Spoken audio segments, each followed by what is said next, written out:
মোৰ নাম ৰিনু। মই ইঞ্জিনিয়াৰিং কলেজৰ শেষ বৰ্ষত আছিলোঁ। কলেজত দুজন ভাইৰ লগত বন্ধুত্ব কৰিছিলোঁ। সেই দুজন আছিল যমজ ভাতৃ সমৰ আৰু সমীৰণ। আমাৰ বন্ধুত্ব কলেজৰ প্ৰথম বৰ্ষত আছিল। সেই ধৰণৰ বন্ধু নাছিল। আমি তিনিওজনে বেষ্ট ফ্ৰেণ্ড আছিলোঁ। আমি সদায় একেলগে থাকিছিলোঁ। সমৰ আৰু সমীৰণক মই ভালকৈয়ে চিনি পাইছিলোঁ।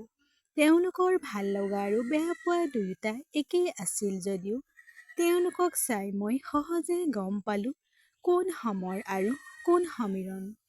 দুয়োৰে মাজত কিছুমান কথা আছিল যিয়ে সিহঁতক পৃথক কৰি পেলাইছিল। বন্ধুত্বই প্ৰেমৰ প্ৰথম চিডি, কিন্তু এতিয়ালৈকে মোৰ মনত দুয়োৰে বাবে এনেকুৱা একো নাছিল। নতুবা আমি সময় নোপোৱাৰ বাবে মই আন কাৰোবাৰ বাবে এনেকৈয়ে ভাবিব পৰা নাছিলোঁ। সমৰ আৰু সমীৰণৰ জন্মদিনত তেওঁ মোক কৈছিল যে এইবাৰ তেওঁ বিচাৰে আমি তিনিওজনে একেলগে উদযাপন কৰা, কাৰণ এইটো শেষ বছৰ।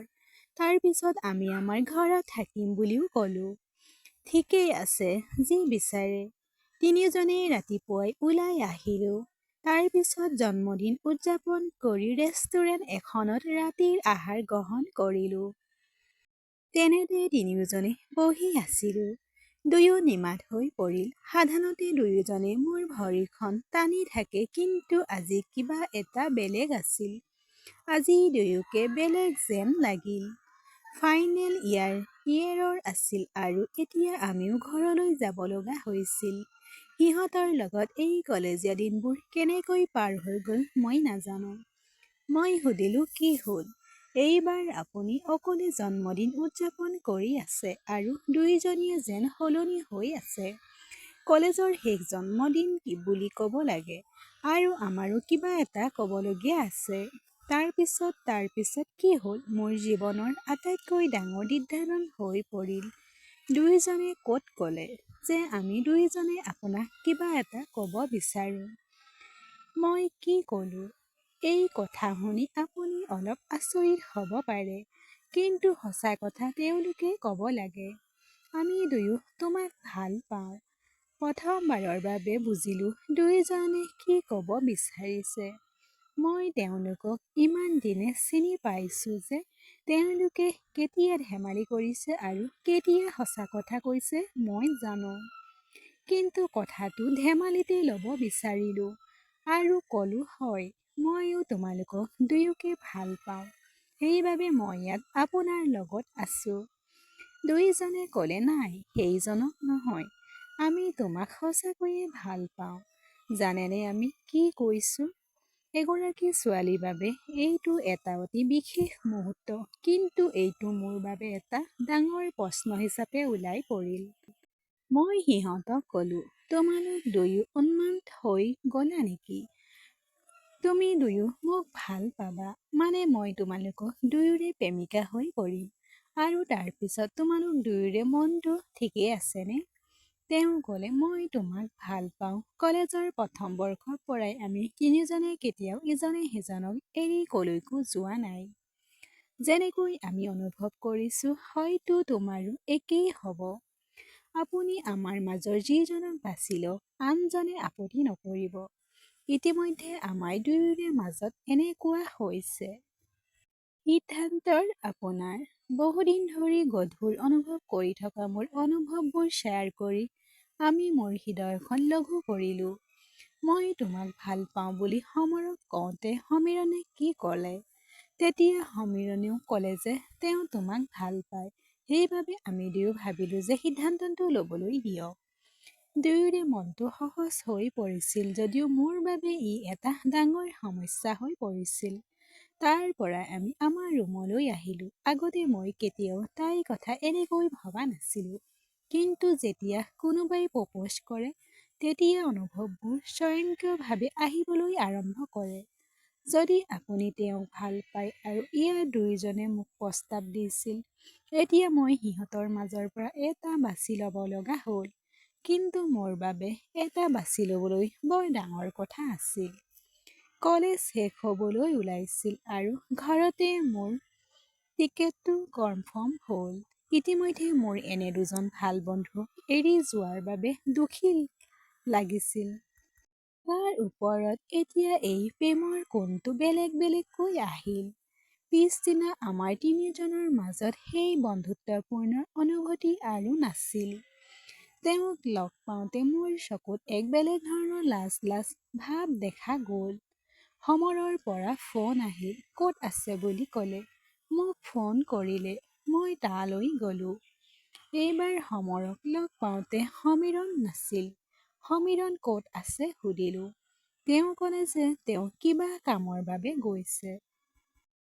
সমৰে সেইদিনা মোক বহুত বিশেষ অনুভৱ কৰাইছিল আৰু আনকি উপহাৰ এটাও দিছিল। এই সকলোবোৰ মোৰো ভাল লাগিছিল। কিন্তু একেটা কথাই মোৰ মনত কেতিয়াও চলি আছিল যে কাৰোবাৰ হৃদয় ভাঙি যাব যিটো মই নিবিচাৰিছিলোঁ। সমৰৰ লগত থাকোঁতে সমীৰণেও মোক ফোন কৰিছিল। তেওঁ সুধিলে ক'ত আছা? মই ক'লো মই এতিয়া সমৰৰ লগত আছোঁ। সমীৰণে হ'ব বুলি কৈ কলটো ডিছকানেক্ট কৰিলে। ৰাতি আকৌ সমীৰণৰ ফোন আহিল। মই ক'লো হেল্ল'। সমীৰণে ক'লে কি কৰিছা? আজি মোক পাহৰি গৈ সমৰৰ লগত অকলে লগ কৰিলা। মই ক'লো কোনে ক'লে তুমি মোৰ বান্ধৱী ঠাইলৈ কিবা কামত গৈছা?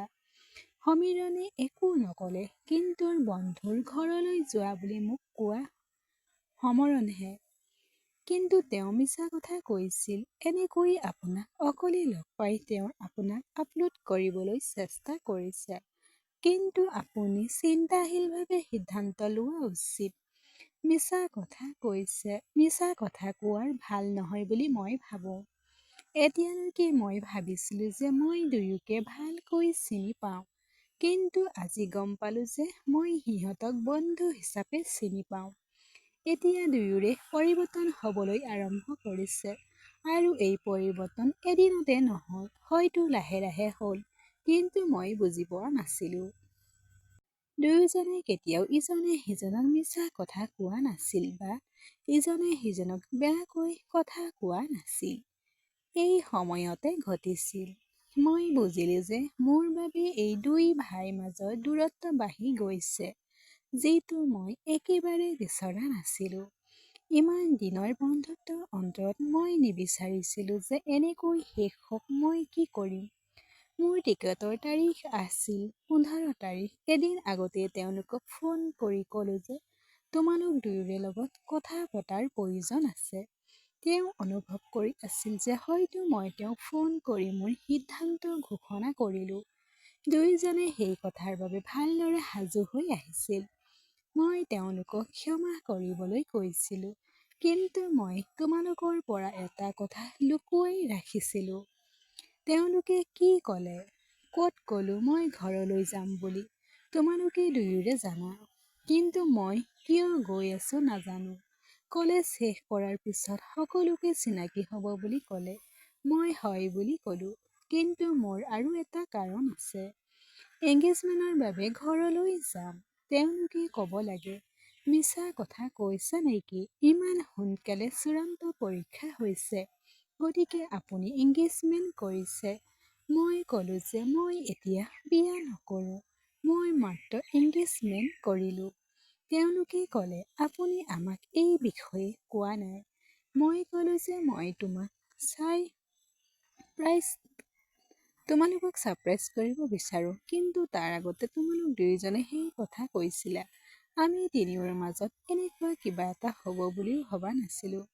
গতিকে মই অসহায় হৈ পৰিলোঁ যদিও এতিয়া মোৰ বেয়া লাগিছে।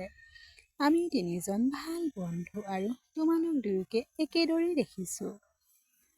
আমাৰ তিনিওজনৰ মাজত প্ৰেম কেনেকৈ আহিল? দুয়োজনে মোৰ কথা কেইমিনিটমান শুনি থাকিল।